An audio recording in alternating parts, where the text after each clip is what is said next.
Chapter 9. Responses of Memory. Questioner. Some say the universe was created.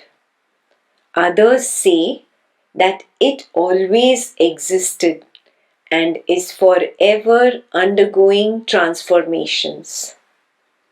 Some say it is subject to eternal laws. Others deny even causality. Some say the world is real. Others that it has no being whatsoever. Maharaj asks, which world are you inquiring about? Questioner says, the world of my perceptions, of course.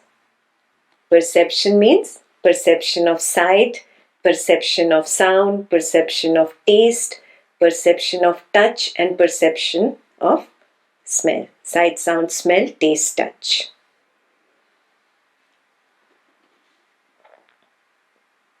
The world you can perceive is a very small world indeed, and it is entirely private. Take it to be a dream and be done with it. So questioner says, how can I take it to be a dream? A dream does not last. Highlight that, huh? A lot of people at this stage of Advaita level 1 feel that, oh, my dream in the night, that does not last. It's so short. But this, my family, my friends, my work, my job, my money, this is everlasting. This is continuous. Then how can I take this to be a dream? Valid question? Yes, at Advaita level 1, it's a valid question.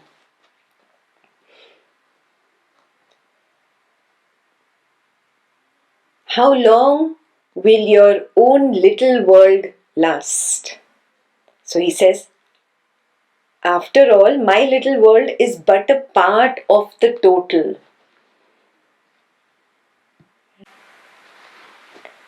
Like this, we have our own individual private worlds, and we feel that my little private world, my husband, my wife, my child, my parent, my relatives, my job, my money, is that my little private circular world. And then other people have their own private worlds. So, my world is a part of the totality. This is how we think. Yeah, there is a totality of all the worlds. So, we are whatever 50 people online here. All of us have our own private worlds. One person's private world is a part of the totality of the 50. At least these 50 worlds are intersecting right now, and maybe in that common intersection area is where we are having this Advaita discussion. Yeah? So that's where I start feeling, oh, my private world is at least a part of this complete totality. Do you see where he is coming from? Maharaj says, is not the idea of a total world a part of your personal world? Again, what is a part of your personal world? Your thought, your own idea in your own mind. So it is your idea, no? In your mind that says that your world is a part of the total. Clear? The universe does not come to tell you that you are a part of it. It is you who have invented a totality to contain you as a part. In fact, all you know is your own private world. However well you have furnished it with imaginations and expectations. Yes, you can only know your own private world. You can only have that much vision. Yes, and you imagine a lot of things. So this idea of my world being a small part amongst a huge infinite totality is again an idea in my world, in my own mind, no? Very clear? That is clear? Yes.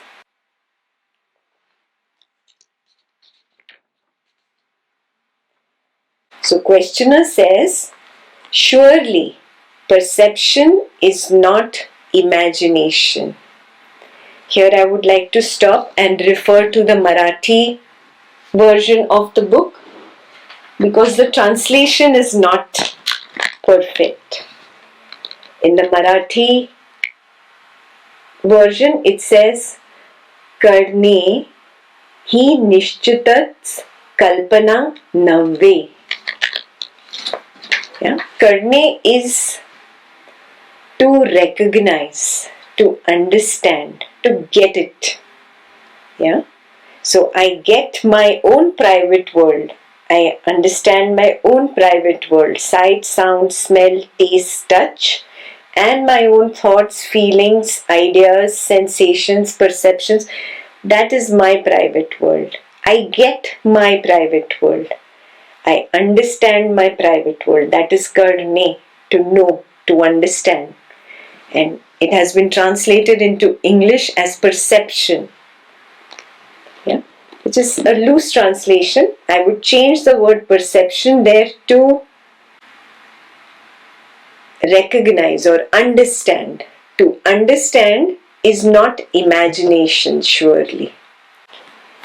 So he says, to understand is not imagination, surely. Maharaj says, what else is it? What else? Again, instead of perception, I'm going to use to know over there. Yeah. What else? To know is recognition. Is it not? Something entirely unfamiliar can be sensed but cannot be perceived. Recognition involves memory. Suppose you have never seen a particular fruit.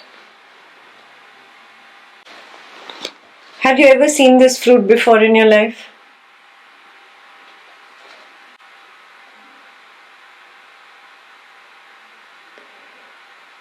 It just has an orange color, but it has a weird shape.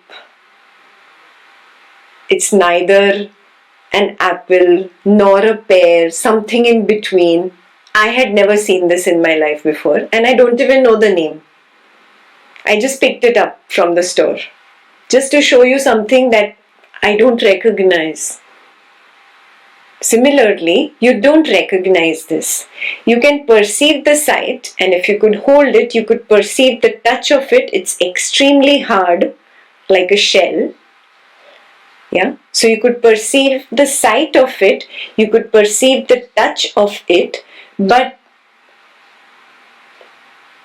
you still do not recognize it. You still do not know or understand it. When will you know or understand it? When you taste it, when you find out its name, and then it registers in memory. So next time I go to the store, then I will know, aha, this is ABCD. I don't even know its name still now. Yeah. So do you understand the meaning of the sentence where he says, something entirely unfamiliar can be sensed but cannot be perceived? Or recognized is the right word. Yeah. Change the word perceived completely, because I can perceive. I can see the color. I can feel the hardness of this fruit. It's almost as hard as a rubber ball. I have a feeling if I cut into it, it'll be a rubber ball, nothing else inside. It's so hard. Yeah, so perception of touch is there, perception of sight is there. That's why I said that the word translated is wrong from Marathi. So something entirely unfamiliar can be sensed but cannot be recognized. You don't recognize it. I can sense it, but I cannot recognize it. Recognition involves memory. Take a moment to think about this. Anything you recognize from where? Because it is stored in my memory. I have learnt it before. I have tasted it before. I have touched it before. I have known it before. Then it has been stored in my memory. And today when I see it, then I recognize it. For example, the grapefruit. Oh, I know what's a grapefruit. I've had a grapefruit before. I can see it and I know it. How do I know this is a grapefruit? Oh, it's in my memory. Very clear? Yeah, so recognition involves memory. This fruit, I still don't know its name. I really have to Google and find out. There is no memory. I have no idea what this fruit is. Yes, it's unfamiliar. So this I cannot recognize. Now do you understand the Marathi word kadne? Yeah, that was the word used in the original book. So I'll read that paragraph again. Because Maharaj said that all you know is your own private world, and your private world is full of imaginations and expectations. The questioner asked, to understand is not imagination, or to know my own private world is not imagination. Maharaj says, then what else is it? To know is recognition. Is it not? Something entirely unfamiliar can be sensed but cannot be recognized, known. Let's call it known. Recognition or knowing involves memory.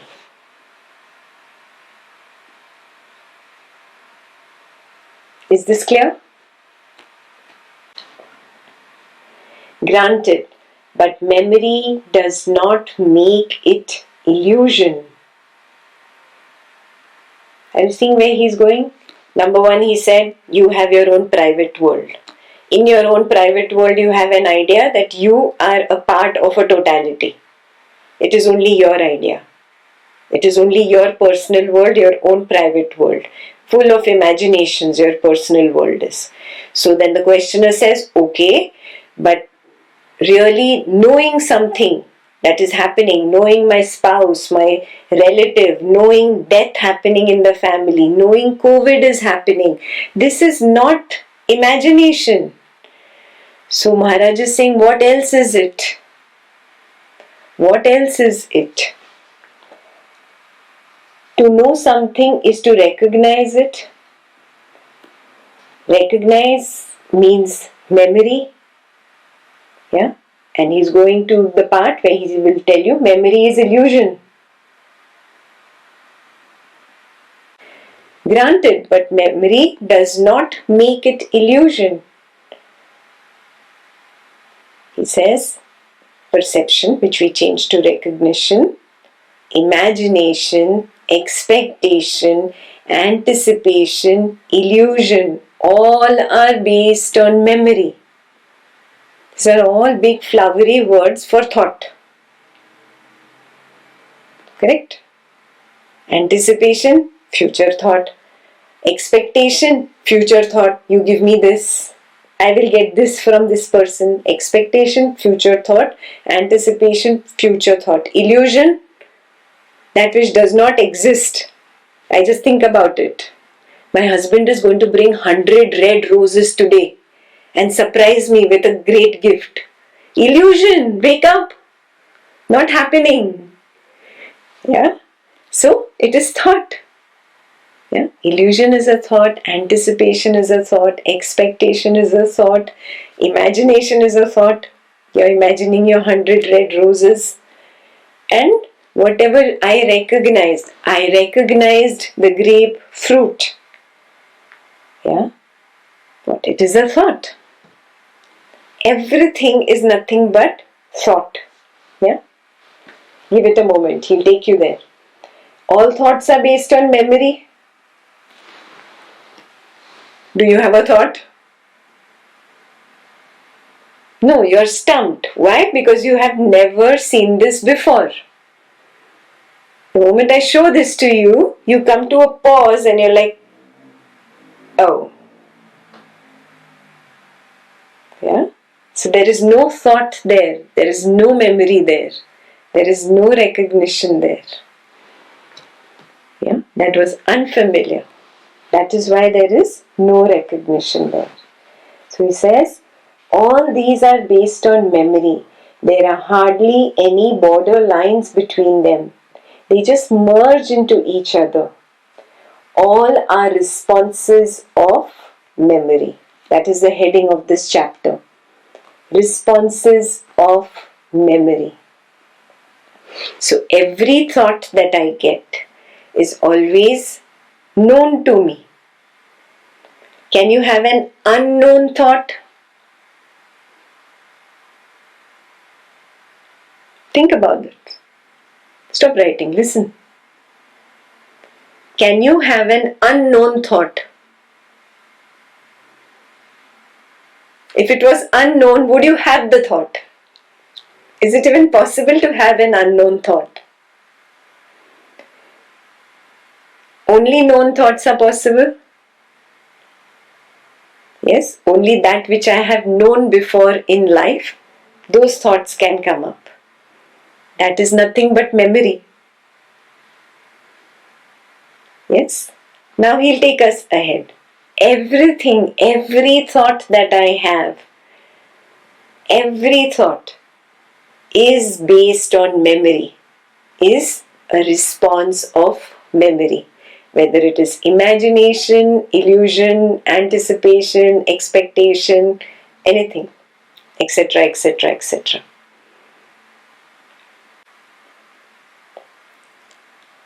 So, all are responses of memory.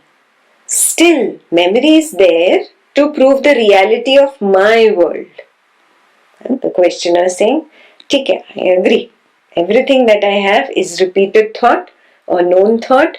Everything is nothing but memory. But then I know I have this memory to remember my home, my family, my friend, my private world. The reality of my world." Now Maharaj stumps him. Maharaj says, how much do you remember? Try to write down from memory what you were thinking, saying and doing on the 30th of last month. How many of you really remember what you were doing on the 30th? Aren't you totally stumped?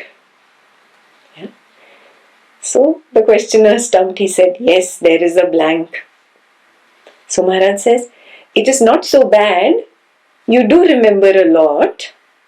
How? That there is the answer following that. Unconscious memory makes the world in which you live so familiar. And there is an unconscious memory. What is 7 times 9? Were you thinking about 7 time table right now? How do you know that the answer is 63? From where did it come up? It was stored in the unconscious. Yes, it just came up to the conscious level automatically. So it's not that you are constantly thinking about the 7 times table. She's going to ask me now. She's going to ask me, I should know 7 times 9. No, you were not thinking about it. So it was not there at the conscious level of the mind. Yeah? Similarly, everything that we have in our private world is stored at an unconscious level. Where you live, where your office is, what is the way from home to office. Have you noticed? You're just driving, automatically you take the turn right, left. You're not even really paying attention to the road anymore. Okay? You're operating from unconscious memory. Super clear? Yeah.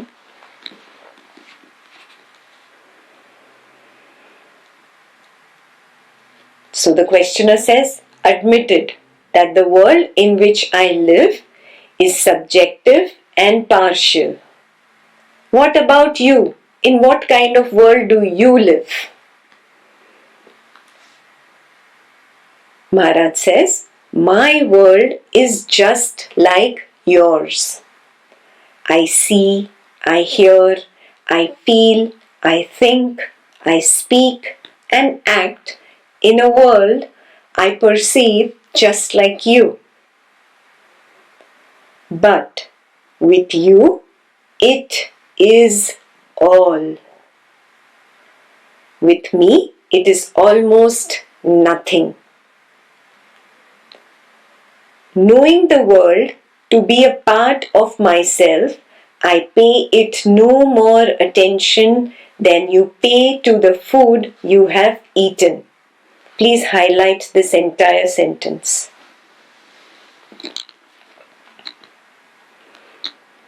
What is the difference between us and Maharaj? Maharaj knows that the private world is a part of him. Why do I not know that the world is a part of me? Because I think I am this body and mind. Till the time I feel I am the body and mind, I will feel there is a world out there. It is separate from me. This is Dvaitam. I will always be stuck in duality. Maharaj is beyond the body and mind. He is at the sense of I am, or the witness consciousness. When he recognizes that I am the witness consciousness, which is emptiness, which is no thingness, there is no entity called the I. That is what I am, and that radiates like awareness, like space, all around. It is like light. So if my awareness is what radiates out and that is what I see as my private world, how can I say the world is outside of me? It is me. It is not separate from me. It is me, because till the time there is this awareness, I can experience the world. Where there is no awareness, there is no world. So awareness is equal to I. Witness consciousness is equal to I. The sense of I am, that is the real I, not the body and mind.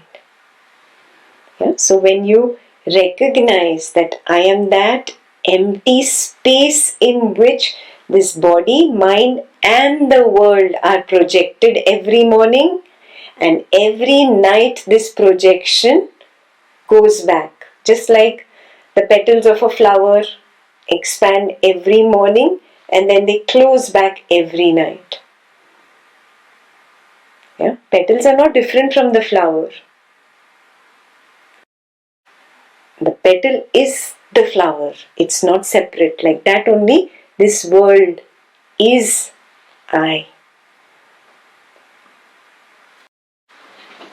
So if you've not reached that Advaita level 3 kind of understanding yet, you might have a little tussle with this. But if you have figured it out experientially started recognizing, yes, I am this awareness, I am not this body mind, then this will hit home immediately. I'll read that line again.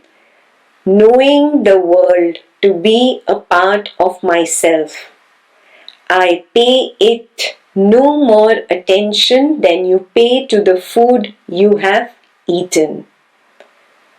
While being prepared and eaten, the food is separate from you, and your mind is on it. First, understand this part. The food is on the plate in front of you. You have an orange in front of you. Isn't your mind on it? When am I going to eat that orange? So your mind is on it till the time the food is kept in front of you, is separate from you. So while being prepared, when you are preparing, okay, you're not preparing an orange, but when you're preparing your food, the food is separate from you and your mind is on it. Once you swallow, what happens? Once swallowed, you become totally unconscious of it. I have eaten up the world and I need not think of it anymore. Only Maharaj can say things like that.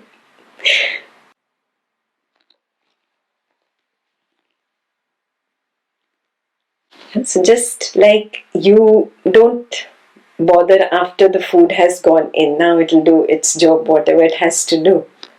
Okay? Your mind is not on it anymore once it's inside the stomach. Similarly, Maharaj says, I have eaten up this world. Now my mind is not on it anymore. Yeah? So what is the meaning of that? Now he recognizes this is all a projection. Yes, no point in giving attention to the projection, the source of projection, from where it is being projected. That is who I am. So his attention has moved from the projection to its source. Very clear? When the attention is here, when he's completely here, now he recognizes himself as the awareness. So he says, I have eaten up the world and I need not think of it anymore. So the questioner says, don't you become completely irresponsible?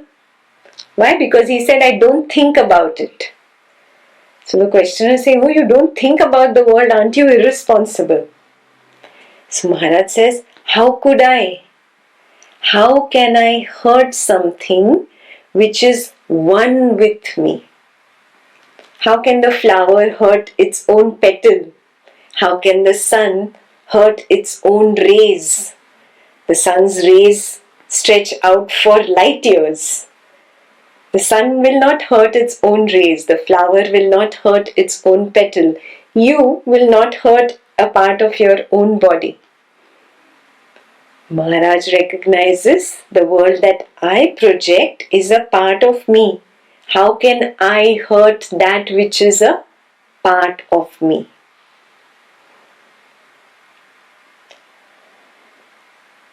On the contrary, without thinking of the world, whatever I do will be of benefit to it. Just as the body sets itself right unconsciously, so am I ceaselessly active in setting the world right. Another revolutionary statement. Only Maharaj could have spoken like that. He is setting the world right from moment to moment. What does he mean by it? And what does he mean by body continuously setting itself right? For those who don't know much of medical science, medicines do not cure you. Do you know this? Yeah. Medicines do not have the ability to cure you. Medicines only reduce the severity of the symptoms. Suppose I'm experiencing pain in my tooth. A painkiller only reduces the amount of sensation that I perceive. That's it. The body automatically corrects itself. The body automatically heals itself. I have to just wait for the body to heal itself, and that is why during the waiting period, because I don't like the pain, I take a painkiller. Same thing for fever reducer and all other kinds of medicines. Yeah, so it is the body that constantly is correcting itself. It is designed like that. Exactly like that, the witness consciousness has the power to constantly correct its own projected world. The source has the power to correct its projection of the world. My projection is different from her projection, is different from his projection. Everybody's projection depends on their source. And what is the source here? That witness consciousness that forgot itself and got involved in this body-mind. And then it has its own cravings and aversions. According to its own cravings and aversions, it projects a world. She or he have their own cravings and aversions, and they project their own world. So where can it be corrected? Can it be corrected in the projection? Not in the projection. It has to be corrected at the source. Do you see that? Every time the witness consciousness forgets its stand, forgets its true nature, and slips into the wrong assumption of being the body or the mind, that is the wrong thing that has happened and has projected that world. If I want to correct the projection, I have to correct this wrong step.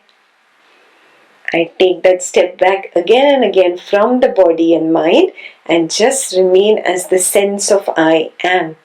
Just remain as the witness consciousness. Just remain as the pure I thought. Again and again, I correct the position. The more I correct myself, you will see there will be a pause in your projection.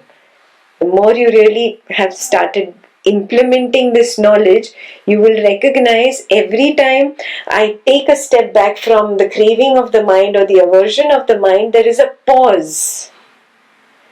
It pauses. I come to the witness consciousness. I stay there for few minutes.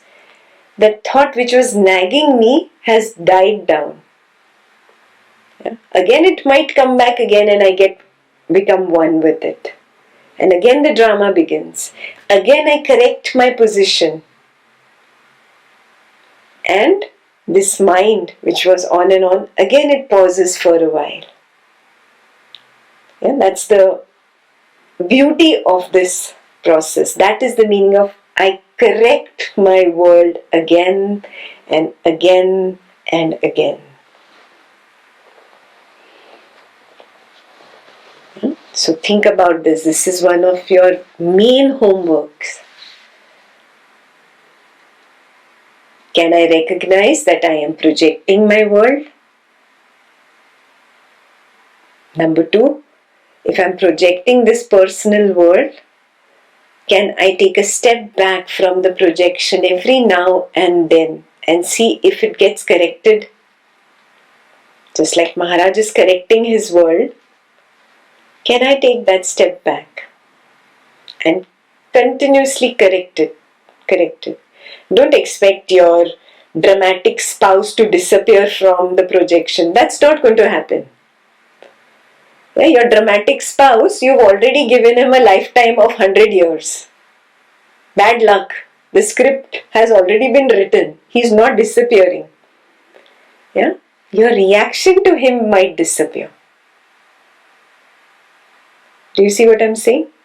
Yeah, all your drama in your mind to him or her might disappear. That whole chaos in the mind that was going on, and you were like all restless all the time. For a few minutes, you might find that peace. That is the continuous correction. Yeah? The movie will not change. The reaction to the movie changes. That is how I keep correcting my world. Yeah? And if I do it long enough, slowly the outside projection also changes to something else. Yeah? But don't keep an expectation. Don't go down that route. So, is this part very clear? How I create my world and how I can correct it again and again, again and again. Yeah. Part number 3, I do not expect some miraculous change. This world of Ekta's life suddenly becomes Amitabh Bachchan's life. That's not going to happen. There are no miracles. No, Ekta's life is going to remain as Ekta's life. The people in Ekta's life are going to remain. Suddenly Amitabh Bachchan's family members are not going to appear here. That's not going to happen. So please don't start making all new stories in your head. Be very, very clear. I project through my cravings and aversions. My reactions to my spouse, to my parent, to my child creates the dramatic situation in the house. Or my reaction to my boss creates that dramatic situation at work. That is my projection. And the withdrawing from that happens when I take a step back from the body and mind and remain as the witness, the sense of I am. Very, very clear? So, because he said that he does not think about the world, but he cannot hurt the world, he's just setting it right. Ceaselessly setting it right. So the questioner says, nevertheless, you are aware of the immense suffering of the world. Maharaj says, of course I am. Much more than you are. Questioner says, then what do you do? Maharaj says, I look at it through the eyes of God and find that all is well. So the questioner says, how can you say that all is well? Look at the wars, the exploitation, the cruel strife between the citizen and the state. Maharaj says, all these sufferings are man-made, and it is within man's power to put an end to them. God helps by facing man with the results of his actions and demanding that the balance should be restored. Karma is the law that works for righteousness. It is the healing hand of God.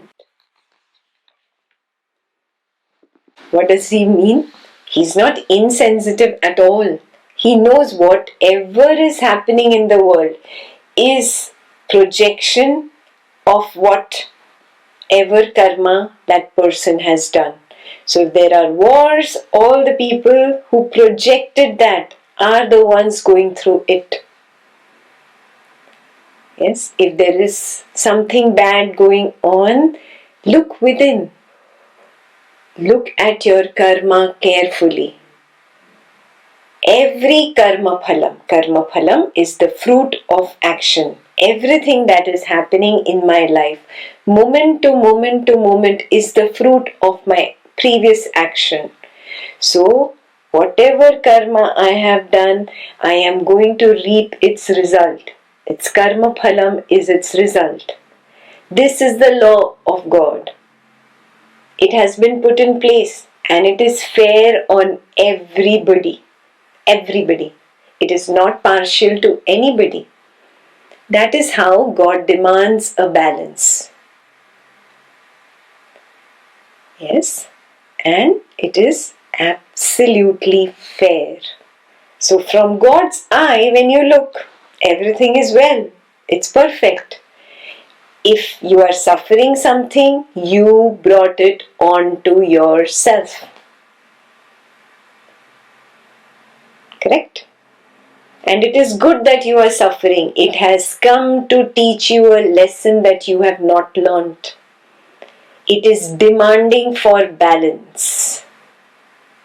Yes? So God is saying, come what may, bring a balance in your action, in your speech, in your thought. If there is no balance in your action, speech and thought, then you will have to go through the karma phalam, the result of that action. So when you look from God's eye, from that point of view, all is well.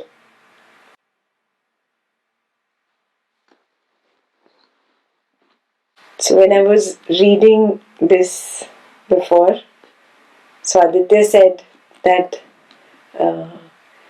maybe Amir Khan has read this and that is why he came up with that thing in the movie, all is well, all is well, all is well.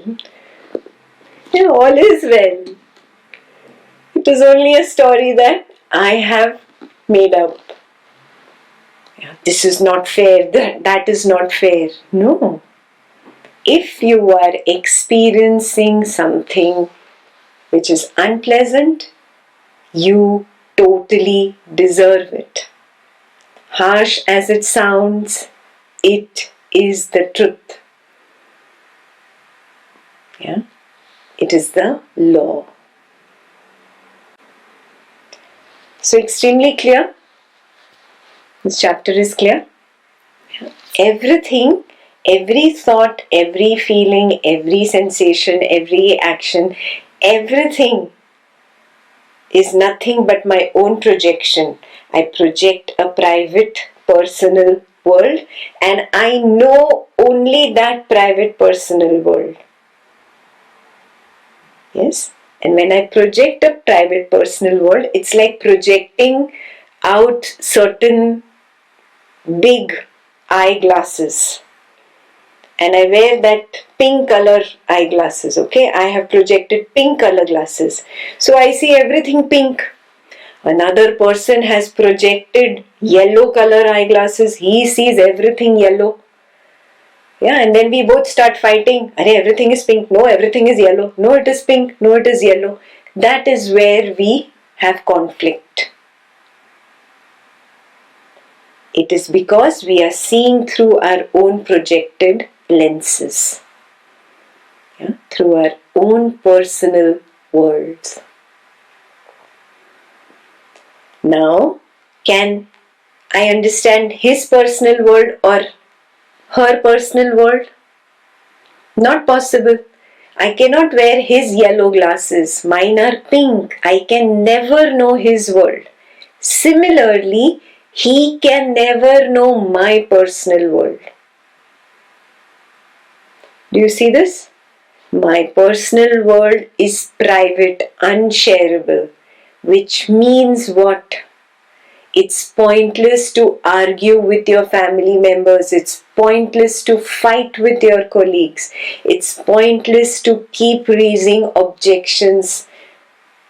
It's a lost battle just to begin with.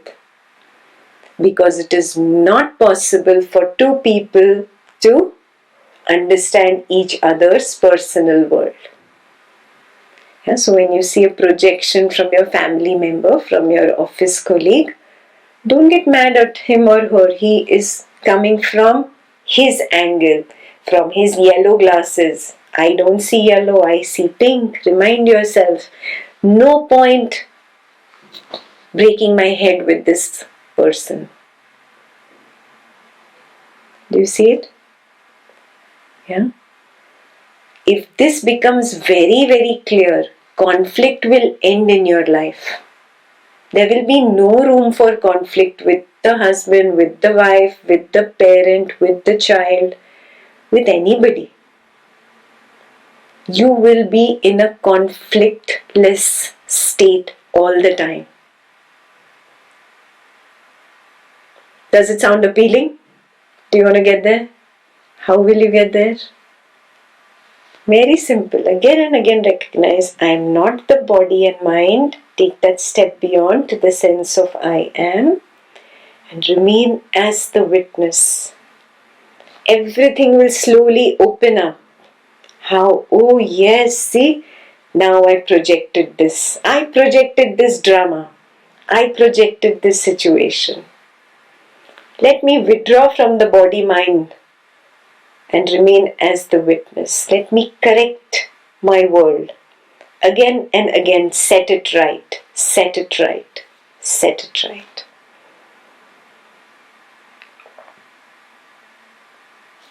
Super clear?